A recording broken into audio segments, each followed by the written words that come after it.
School কলেজত কি শিকোৱা নহয়। 1.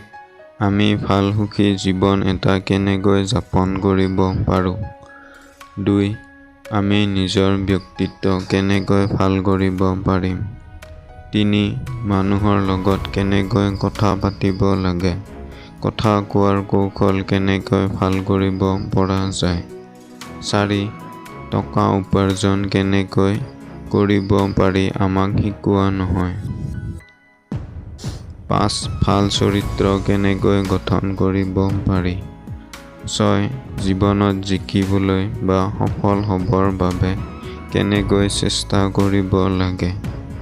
7. সমাজখনৰ প্ৰতি আমাৰ দায়িত্ব কেনেকুৱা হ'ব লাগে। 8. আমাৰ চিন্তাধাৰা কেনেকুৱা হোৱা উচিত। 9. আমাৰ ব্যৱহাৰ ভাল কৰিবৰ বাবে শিক্ষা দিয়া নহয়।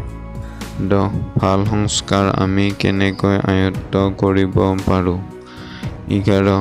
ভাল মানুহ হ'বৰ বাবে কি কৰিব লাগে। 12.